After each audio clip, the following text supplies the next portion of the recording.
Assalamualaikum warahmatullahi wabarakatuh. Alhamdulillah hamdan katsiran tayyiban mubarakan fihi kama yatlubu rabbuna wa yarda. Asyhadu an la ilaha illallah wa asyhadu anna sayyidana wa nabiyyana Muhammadan abduhu wa rasuluhu la nabiyya ba'dah. Allahumma salli wa sallim wa barik ala nabiyyina Muhammad wa ala ali Muhammad. Amma ba'du, pendengar Dakta dimanapun berada sore hari ini, berbahagia sekali saya Haji Acep Basuni ditemani Toto Wahyudi di ruang dengar Anda kesempatan sore hari ini dalam segmen Mutiara Hikmah yang selalu kami sampaikan di setiap Selasa sore mulai pukul 4 sampai dengan pukul 5. Dari studio kami mengucapkan selamat mengikuti bagi saudara yang sedang berkumpul bersama keluarga, semoga Anda bahagia selalu. Bagi saudara yang masih berada di perjalanan pulang, semoga Anda selamat sampai tujuan. Dan bagi saudara yang masih berada di tempat tugas, semoga selalu sukses dan mendapat berkah dari Allah Subhanahu wa ta'ala. Rekan Dakta, di sore hari ini kita berada di posisi masih surat An-Nisa di awal, yakni di ayat 4. Qauluhu wa atun nisaa saduqatihinna nihlah, yang artinya berikanlah mahar kepada wanita yang kamu nikahi, nihlah sebagai pemberian yang penuh kerelaan. Fa intibna lakum an syai'im minhu nafsan fakuluhu hani'am mari'a. Lalu jika mereka menyerahkan kepada kamu sebagian dari mahar itu dengan senang hati, tentu terima dan nikmati pemberian itu dengan penuh kebahagiaan atau senang hati. Rekan Dakta, ayat ini tidak berdiri sendiri. Dia merupakan closing dari ayat 1, 2, 3, dan ini yang keempat di qaulu yang baru saja saya baca tadi. Kalau ayat ini tidak berdiri sendiri, karena di atas itu tertulis sangat besar dalam tafsir tentang poligami dan kewajiban berlaku adil. Ini masih nyambung dengan ayat sebelumnya, yakni fa in khiftum alla ta'dilu fawahidatan au ma malakat aimanukum. Ini masih ke situ. Maka berikutnya di ayat 4, dan tentu secara keseluruhan kita kembali flashback ke belakang. Perihal ada seorang laki-laki yang memiliki pandangan bahwa ayat ini adalah merupakan sebuah keharusan. Nah, ini tentu pandangan yang keliru, bahwa poligami itu bukan sebuah keharusan.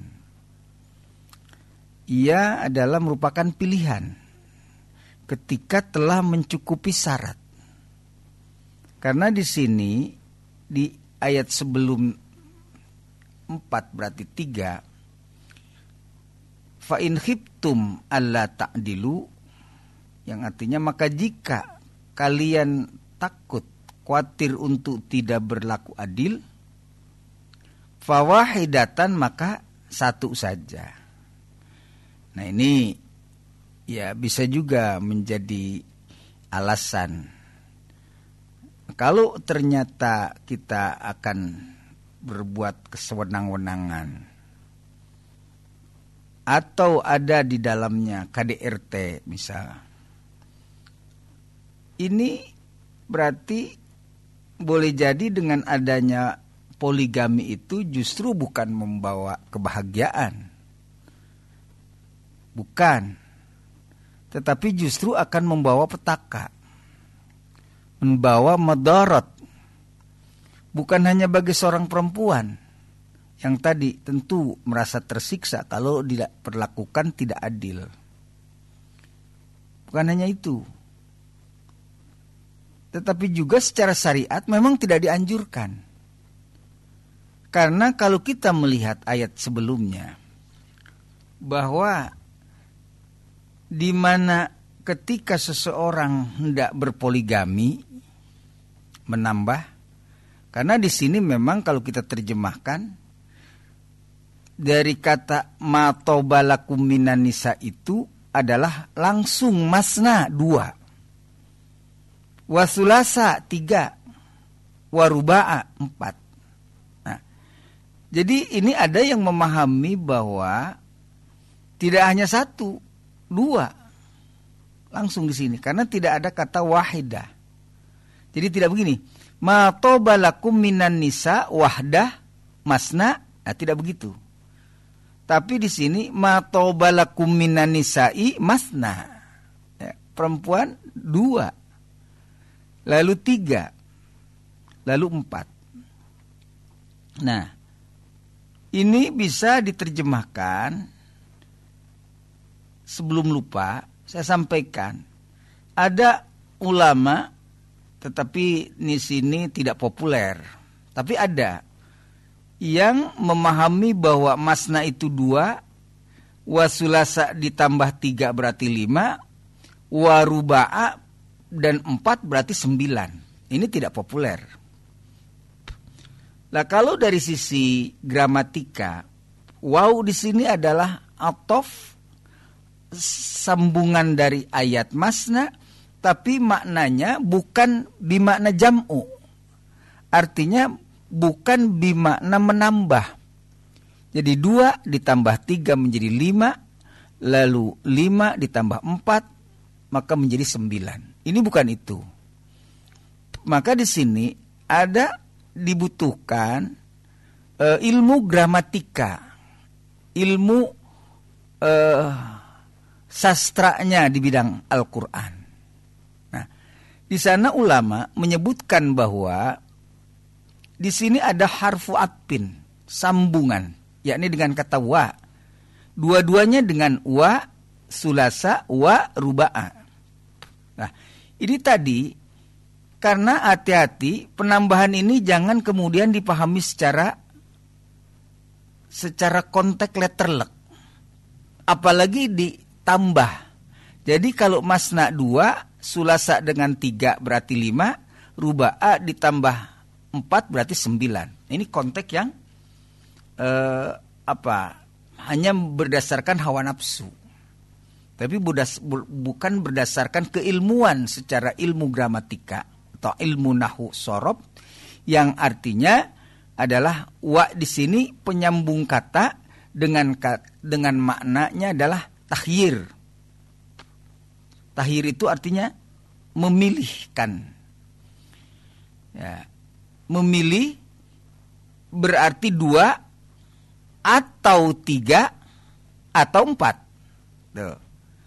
Jadi ulangi, 2 atau 3 atau 4. Jadi bukan kemudian 2 ditambah 3 5 lalu 5 ditambah 4 kemudian 9. Nah, ini pemahaman yang keliru, yang salah. Siapapun ia, terlepas apakah dia misal seorang alim yang mengerti tetapi hanya berdasarkan logika, tetapi tidak berdasarkan keilmuan, tidak didasari itu, maka itu pandangan yang keliru. Sehingga dia bahkan ada, tapi tidak harus saya sebutkan di kesempatan baik ini. Karena beranggapan tadi 2 dengan 5 dengan 4 berarti 9. Akhirnya dia memiliki istri 9. Itu. Ini kan salah, fatal ini. Jadi kembali bahwa memahami Al-Qur'an secara letterlek itu tanpa dengan kita pelajari ilmu lainnya sebagai ilmu pendukungnya, yakni ilmu nahwu dan ilmu sorof, maka keliru. Siap saja sudah di neraka. Falyatabawwa maq'adahu minan nar. Maka siap-siap saja dia. Kenapa? Karena dia mentafsiri Al-Qur'an berdasarkan akal, berdasarkan ro'yunya. Dalam hadis dikatakan, man fassarul Qur'an, dan siapa orang yang mentafsiri Al-Qur'an bi ra'yihi, dengan ro'yunya, falyatabawwa, maka dia siap-siap aja berada di dalam nerakanya Allah. Na'udzubillahi min zalik.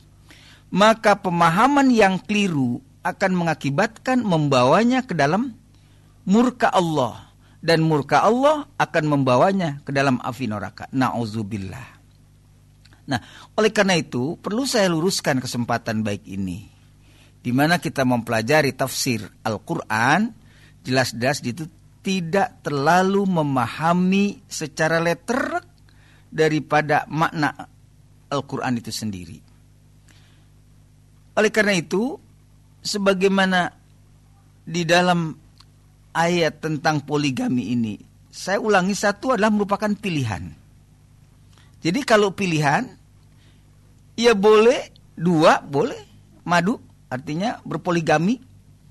Kalau masih memungkinkan boleh dengan 3, tetapi maksimalnya 4. Itu di dalam Islam. Jadi nggak bisa kita kemudian sewenang-wenang, apalagi tadi menerjemahkan, menambah kata 2 dengan 3 ditambah 4 lalu 9, dan ini terjemahkan yang keliru. Dan ini tidak boleh terjadi, kan Dakta. Kenapa di sini harus saya sebutkan sebagai pilihan? Karena di sini ada kata lanjutan. Saya bilang tadi bahwa ayat ini tidak berdiri sendiri, karena dia saling satu dengan yang lain, saling melengkapi. Karena di sana ada, jika kalian takut, khawatir untuk tidak berbuat adil ketika 2, 3, apalagi sampai 4, fawahidatan, maka cukup 1. Maka ini saya ulangi bahwa ini adalah merupakan pilihan, fawahidatan. Ya sudah, 1 saja. Ya. Bahkan ibu-ibu itu kan sering, ya sudah, aku juga masih utuh Pak. Oh, selalu. Nah, maka ini modal buat ibu-ibu, bagi bapak-bapak yang selalu ingin menambah. Nah, kalau ada kayak gitu, dia pelajari lebih dulu latar belakang. Kenapa kemudian Bapak ingin menambah?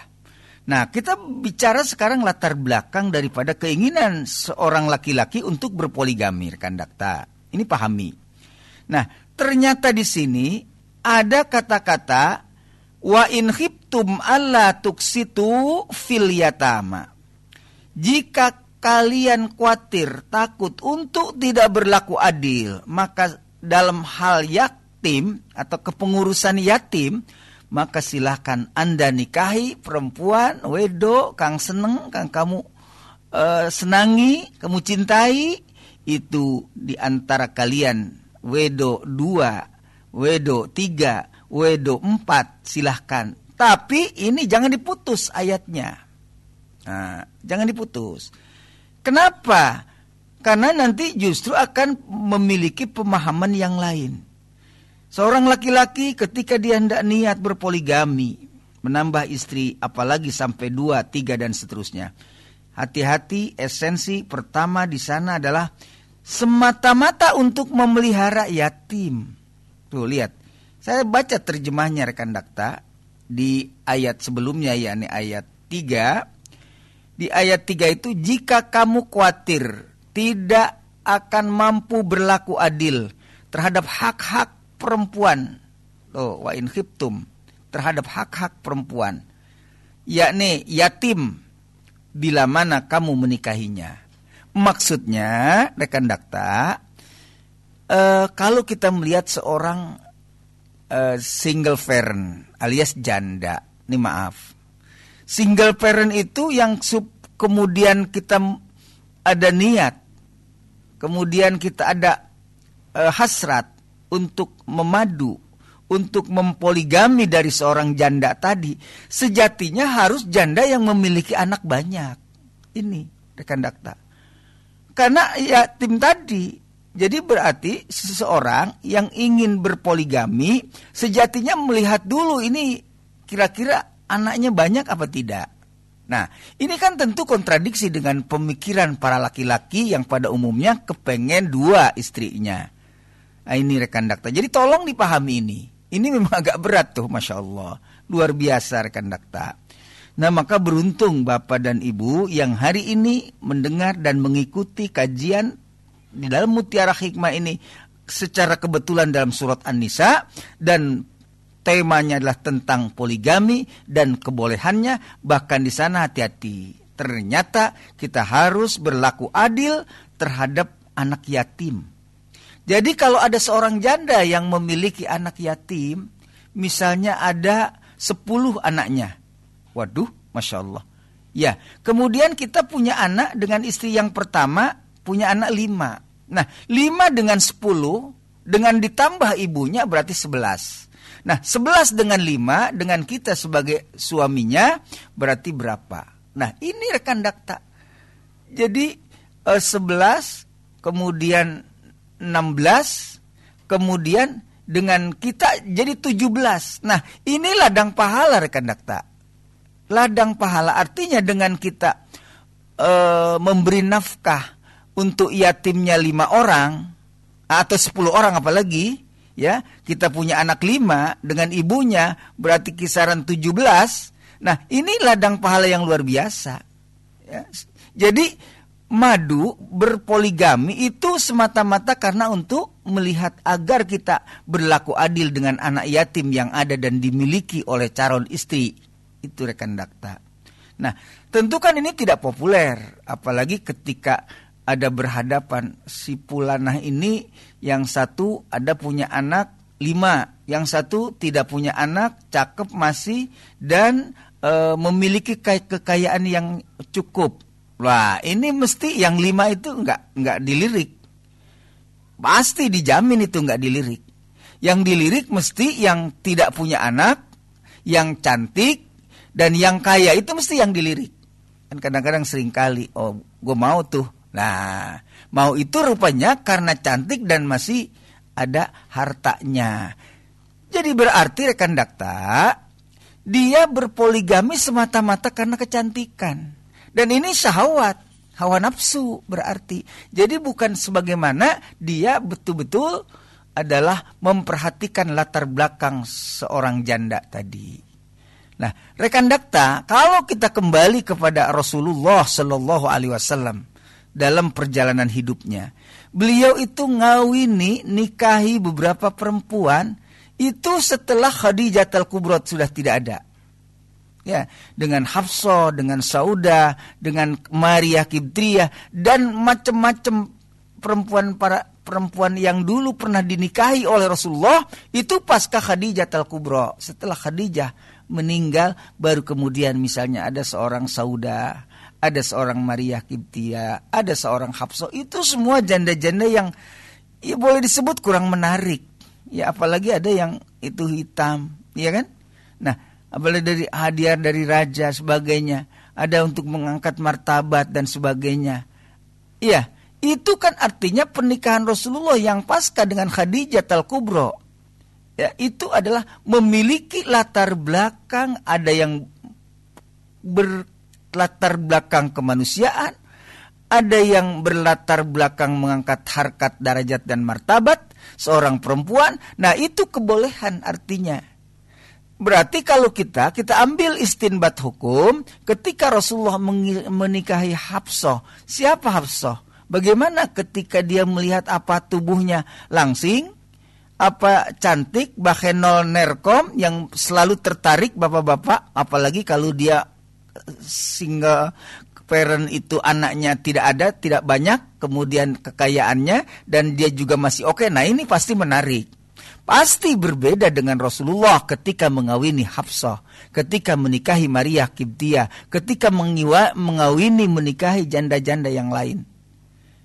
Kalau Aisyah misalnya, dia kan bukan janda, gadis, tapi kan untuk kedekatan dengan Abu Bakar.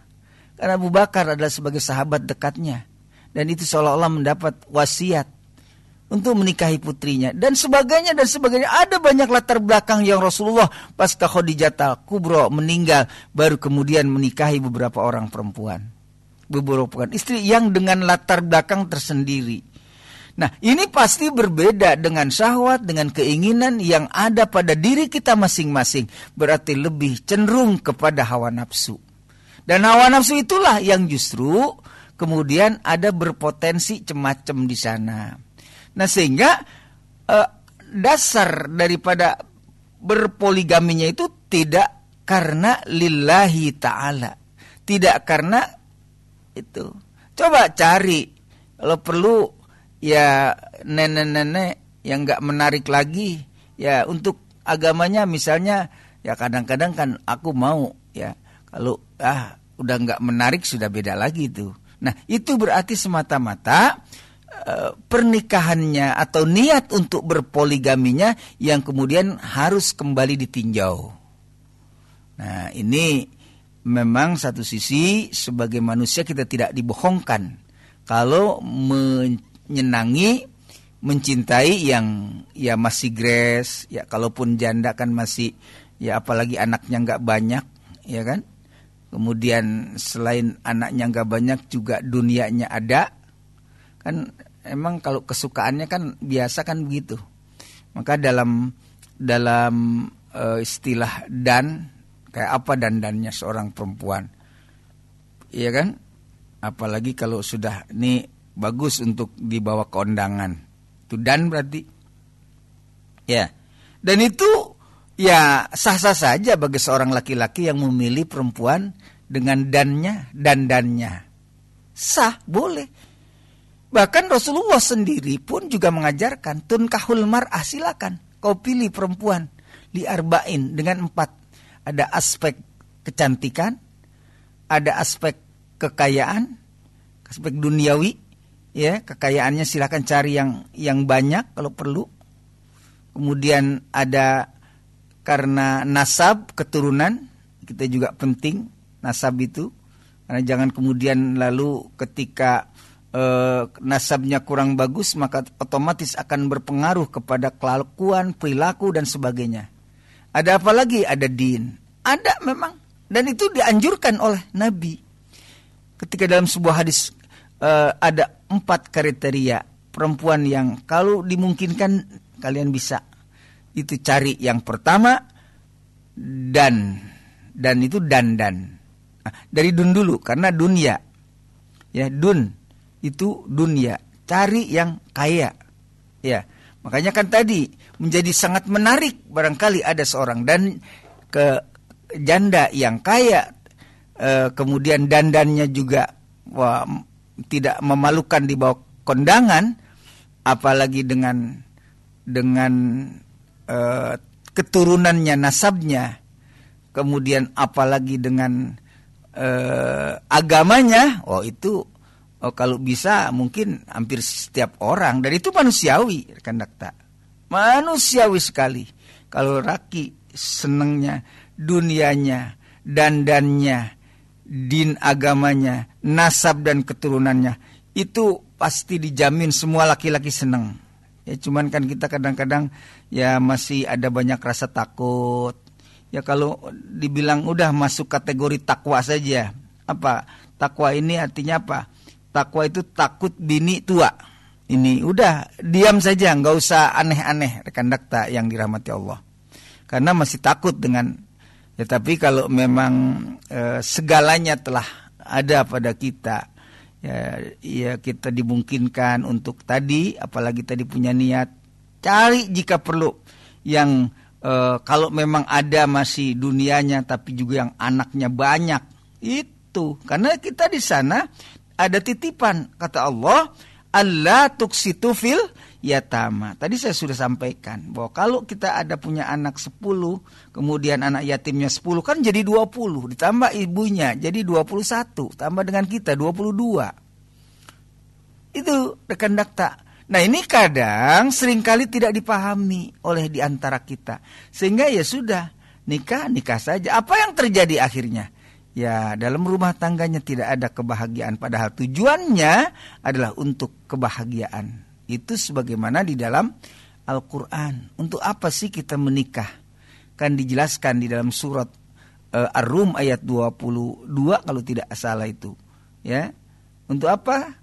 Litaskunu ilaiha wa ja'ala bainakum mawaddatan wa rahmah.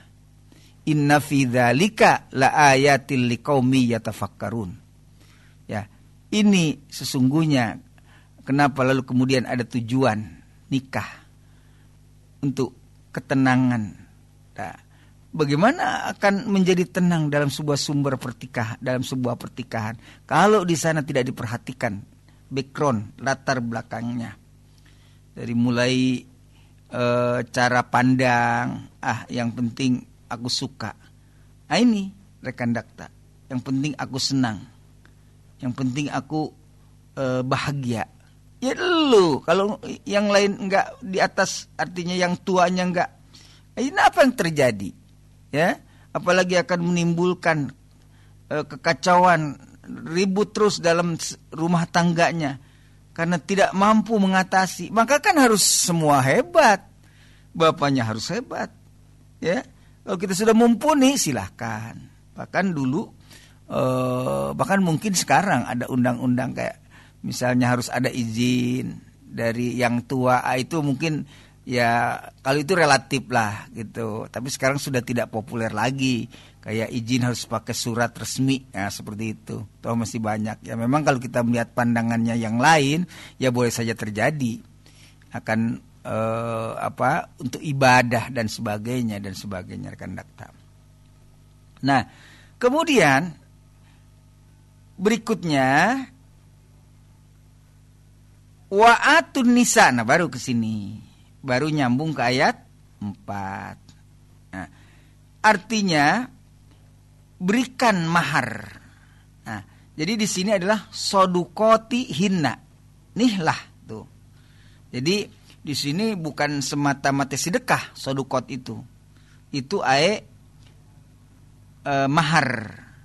Yakni mahar. Mahar itu apa? Mas kawin. Ya, mas kawin itu memang harus diberikan oleh seorang laki-laki yang menjadi kewajiban. Harus itu. Jadi bahkan pernikahannya itu ya dia pernikahan yang dosa. Ya, tidak ma'ruf itu. Ya, tidak ma'ruf. Kalau proses pernikahan tanpa ada mahar. Ya. Ya memang kalau dalam pernikahan itu ada rukun, yakni di sana 5, di sana tanpa ada mahar. Artinya apa? Proses pernikahannya tetap sah. Yang penting ada pengantin laki-laki, pengantin perempuan, lalu wali, lalu ijab kabul, lalu saksi. Itu kan 5 daripada rukun nikah itu. Tidak ada yang namanya mahar, tidak ada yang namanya itu. Nah, jadi yang adanya tadi dari rukun nikah yang 5 itu antara tidak ada yang disebut mahar, ya. Yang disebut mahar itu adalah kategorinya adalah kewajiban bagi seorang laki-laki. Maka kan suka disebutkan apa maharnya gitu. Ya, maharnya sejatinya mahar itu pun ya, sejatinya mahar itu pun harus yang yang disukai, ya. Yang kalau disukai ya tentu bagi seorang perempuan mahar itu yang harus ya mungkin emas permata lah gitu. Ini kadang-kadang di kampung itu udah uang 5.000 dengan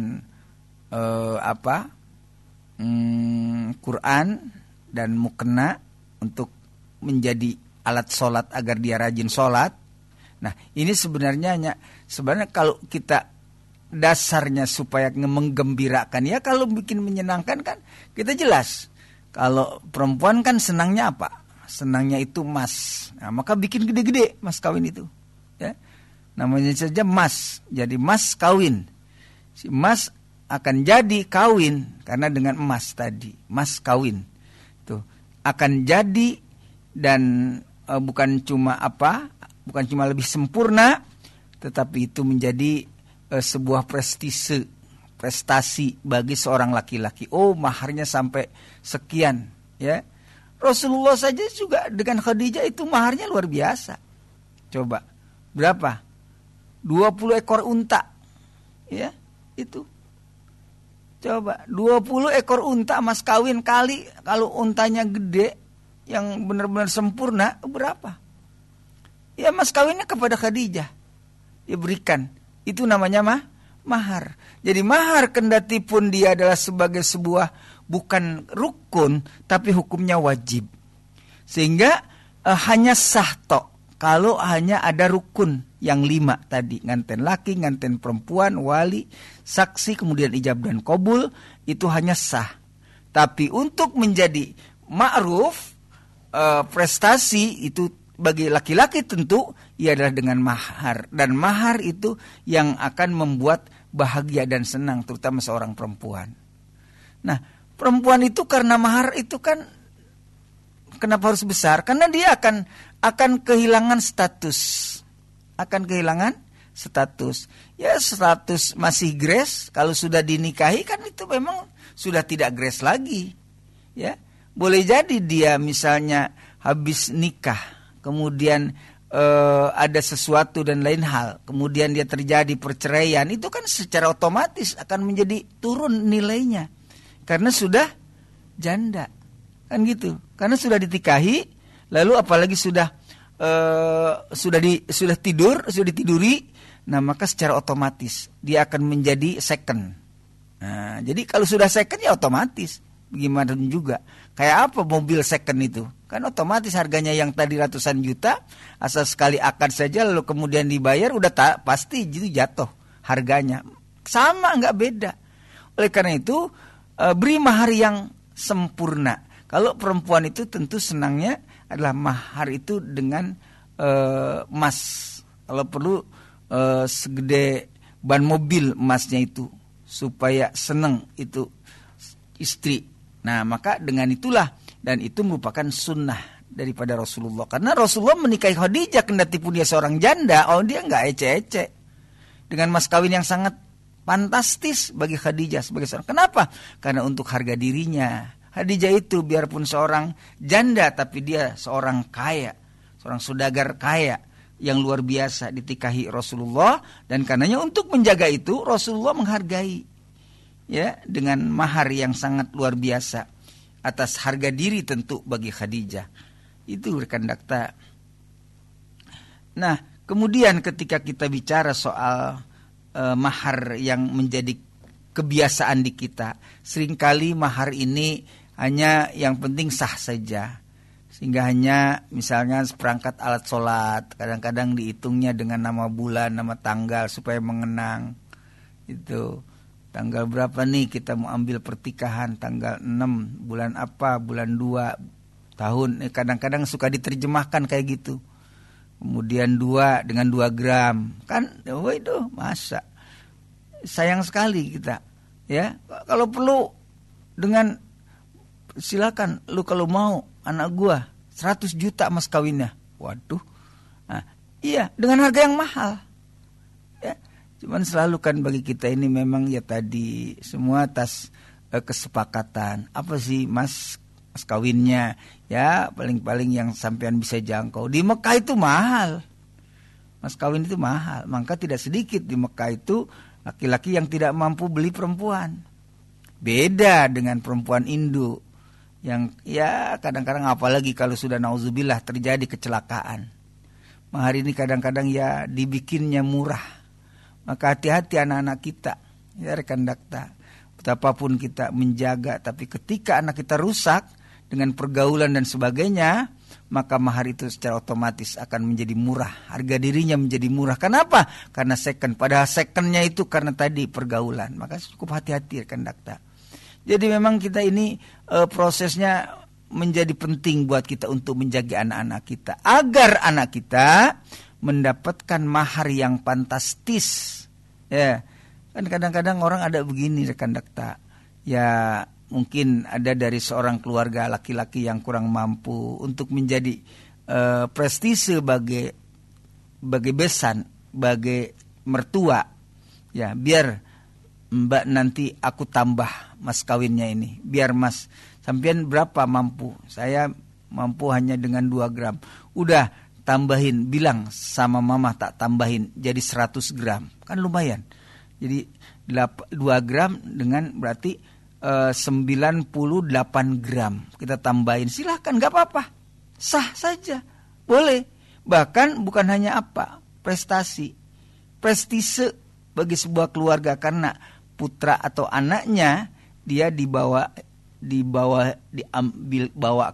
mas kawin yang cukup fantastis 100 gram misalnya. Luar biasa. Anak bapak itu anak dari saudagar apa, lalu kemudian mas kawinnya luar biasa, fantastis, itu boleh, silakan, boleh. Nah, kalau kemudian terjadi misalkan ya cuma 50.000 mas kawinnya, apalagi sudah anak terjadi kecelakaan ya di tengah perjalanan lanjangnya karena tadi terlampau bebas, akhirnya ditikahi, ya ditikah, tapi diberi mas kawin dengan harga atau mas kawin yang sangat rendah dan merendahkan tentu akan martabat seorang orang tua rekan dakta. Maka dalam hal ini termasuk pesan untuk agar anak kita menjadi anak yang mahal. Yang pertama, jadi ini bukan hanya sebagai konsekuensi seorang laki-laki memberikan mas kawin atau mahar dengan harga yang mahal, ya bukannya itu. Tetapi bagaimana adalah penting anak kita dalam ketika berprosesnya dia untuk sebuah perkawinan, maka harus kita jaga. Ya, harus kita jaga. Bahkan ketika anak-anak kita memang yang sangat luar biasa ini godaan, ujiannya seringkali. Apalagi sudah ketika nauzubillah terjadi sebuah kecelakaan, karena secara otomatis akan menjadi pernikahan yang seolah-olah terpaksa dan dipaksakan. Sehingga jika dimungkinkan yang penting sah saja, tanpa harus ada bertahan di angka sekian, enggak. Yang penting anak saya sah saja. Lah ini kan luar biasa rekan dakta. Karena itu penting buat kita rekan dakta yang dirahmati Allah untuk kemudian kita sama-sama menjaga demi agar maharnya itu menjadi mahar yang fantastis. Sebagaimana Rasulullah menikahi Khadijah al-Kubra dan dia seorang janda dengan mas kawin 20 ekor unta, kan luar biasa harga dirinya. Itu tuh seorang janda. Lah anak kita gadis kok masa hanya dengan 5.000 rupiah. Hanya dengan perangkat alat sholat, hanya dengan Al-Quran. Masya Allah la haula wala. Bukan menilai jelekkan Al-Quran dengan mukena alat sholat. Bukan. Tetapi bagaimana penghargaan ya kita punya anak untuk sebuah mahar agar bukan hanya prestise, tetapi karena di dalam Al-Quran bagaimana juga Rasulullah menikahi daripada Khadijah, dia dengan mas kawin yang sangat fantastis, maka inti sejatinya juga dicontohkan. Lalu rekan dakta yang dirahmati Allah, fa'imtibna lakum, di sini adalah jika mereka menyerahkan kepada kalian sebagian dari mahar, ya, sebagian dari mahar itu menjadi kewenangan seorang laki-laki, ya. Maka bagaimana dengan senang hati? Ya terima. Ya memang pada prinsipnya kesukaan dan kesenanghatian itu adalah menjadi dasar. Jadi kalau si Fulan ini akan memberinya, ya, sampean senang, ya boleh-boleh saja. Tetap tidak menjadi ukuran untuk sekian tidak. Tetapi yang penting kita suka, kita senang, maka itu akan tetap sah dalam sebuah pernikahan. Cuma tadi kurang sempurna, kembali kepada lagi prestise sebagai seorang orang tua untuk anaknya, sehingga tadi dianggapnya murahan. Itu kan kembali, kok dengan hanya seperangkat alat sholat, hanya dengan Al-Quran, tidak lagi kemudian untuk prestasi dan prestise sebuah keluarga ketika dengan mas kawin, rekan dakta yang dirahmati Allah, maka diberikannya dengan senang hati. Lalu kemudian di sini adalah dalam ayat 4 berikutnya, dan itu dengan senang hati, lalu terimalah dan nikmatilah pemberian itu dengan suka rela, dengan suka hati. Ya memang tidak kemudian setelah kemampuannya seorang laki-laki memberikan mahar dengan Quran dan perangkat alat sholat, lalu kemudian serta merta ditolak karena murah, tidak, ya, atau tidak sesuai dengan status sosial saya, aku sebagai seorang bla bla bla, kemudian hanya diberikan penghargaan seorang anaknya dengan hanya perangkat sholat dan Quran. Nah, bukan seperti itu. Tapi ketika kesenangan hatinya memang sudah sampai mumpuni, ya dipersilahkan saja atau boleh-boleh saja dan sah-sah saja. Dan itu tidak, saya kembalikan bahwa ini tidak menjadi rukun di dalam sebuah pernikahan. Tanpa ada mahar, maka itu hukumnya pernikahannya dosa. Maka harus ada. Walaupun tidak terkait dengan sah dan tidaknya. Karena yang tadi saya ulang bahwa tentang sah dan tidaknya hanya terjadi ketika laki-laki dan perempuan itu pengantin, lalu kemudian wali, lalu kemudian saksi, lalu kemudian ijab kabul, sudah sah, itu rukunnya ada 5 tanpa harus dengan mahar. Tapi lagi-lagi mahar itu bagaimana juga dicontohkan oleh Rasulullah di saat menikahi Siti Khadijah yang pertama kali dengan harga mas kawin atau mahar yang sangat fantastis, rekan data. Kalau tidak pun silakan, ia pemberiannya dinikmati dengan sangat-sangat senang hati, walaupun hanya perangkat alat sholat gitu. Tetapi ini juga pesannya untuk kemudian kepada kita, jaga anak-anak itu agar tetap bermartabat ketika dia sampai pada hujung pertikahan di dalam dirinya, rekan dakta yang dirahmati oleh Allah Subhanahu wa taala. Lalu rekan dakta berikutnya nanti ayat 5 insyaallah di pekan yang akan datang, dan mudah-mudahan kita bisa memahami ayat ini sehingga tadi pahami latar belakang dari ayat ini ternyata tidak sebagaimana hawa nafsu belaka, tetapi di sana ada latar belakang daripada memelihara anak yatim. Lalu kemudian kita harus berbuat adil ketika terjadi, dan kemudian kesimpulan juga mahar dalam Islam pertikahan adalah sebuah kewajiban. Wallahu a'lam bishawab. Mohon maaf jika ada kesalahan dan kealpan semata-mata dari pribadi saya. Wallahul muwaffiq. Assalamualaikum warahmatullahi wabarakatuh.